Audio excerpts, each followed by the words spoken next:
Well, Remi Piet joins us now to dive into the details of the budget. He's a senior partner at Embellie Advisory. Hello, Remi. Great to have you back on the show. Hi, Gerald. How are you doing? Oh, very well, thank you. So, 60 billion euros in budget cuts and tax hikes, with the goal of reducing the deficit to 5% of GDP by the end of 2025. Firstly, how feasible is this eye-watering plan?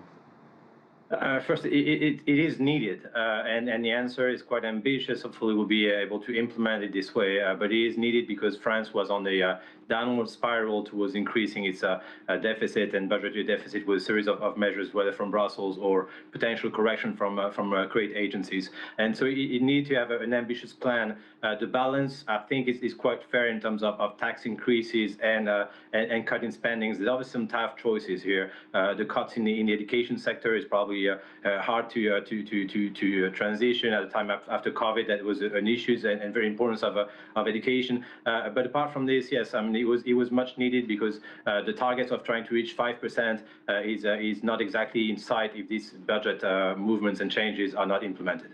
You say it's fair, but what will be the hardest pill for the French public to swallow? I know you mentioned education, but both the highest and lowest earners are targeted in this. So in the tax hikes, definitely they're targeting more a series of well-doing corporations and probably the wealthiest part of the population. And basically it is correcting a series of measures taken by the Macron administration before and other past governments that were actually very friendly towards the segment of the population. And so as a result, those tax hikes will not impact middle-level income or poorest parts of the population. The reduced spendings in areas of welfare states where there could be, obviously redundancies, and that's probably the case in one of the largest ministries, such as the education sector, as I was mentioning, but others also will be hard to swallow. There's also clearly the position that there will not be a step back on the pension reform that was pushed by the last year by Macron and Natal, because that's the reform that is needed in terms of pushing the age of retirement to 64 years old. The French budget cannot support a change in that policies and in that reform. And if we actually had let the situation like it was before, then it would be much more reduction in spendings and tax hikes that would have been foreseen. Remi, in the coming weeks, this finance bill will still need to be debated and then voted on. What are the chances of it passing? So you're absolutely making a crucial point here. The Barnier government is very weak in parliament, doesn't have a majority, and it's actually at the mercy of any kind of demand for destitution of the government. There was one actually 2 days ago. So it's actually the position from Prime Minister Barnier is that this is a fair and balanced effort on every part of the population. It's needed, and it is the responsibility of the government and of the parliament to actually approve this budget.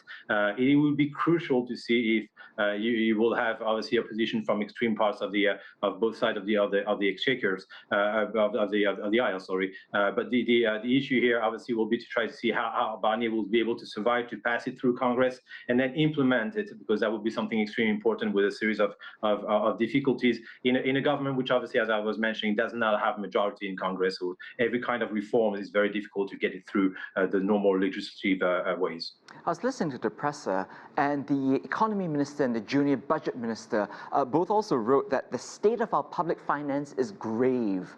Would you agree with that statement? I mean, you've seen there's different reasons for that. Obviously, the COVID-19 crisis was very ambitiously taken by the government with additional spendings and cover and protection of the population that was needed at the time.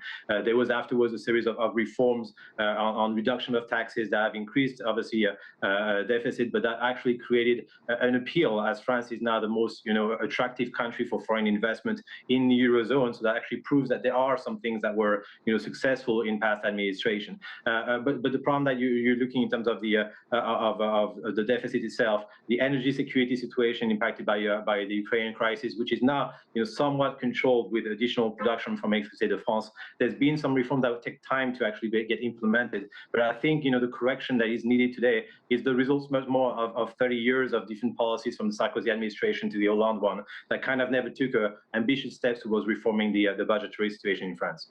Remi, public deficit is on course to hit 6% of GDP, more than twice when President Emmanuel Macron first came to office in 2017. Has Macron lost control of France's financial management. Is that fair? So, I mean, you mentioned the 6%, absolutely. I will also mention the 112% of debt compared to GDP, which is much higher than what it used to be. You see actually countries faring much better in the Eurozone as of today on those two different parameters. Italy, Spain, Portugal actually have done quite a good efforts in terms of reforming their economics and attracting also additional consumption. In France, the issue is also very much linked to the behavior of the French population that has reduced its consumption over the last few years. There's not a spending spree or increase of tourism that we see in other countries. The population in France has a very high level of savings and somewhat less appeal to overspending as potentially in other countries, and that has reduced obviously the income for the government in terms of IVA and other taxes on consumption. So these are more reactions of more understanding the societal structure of France than just the error of one government or another.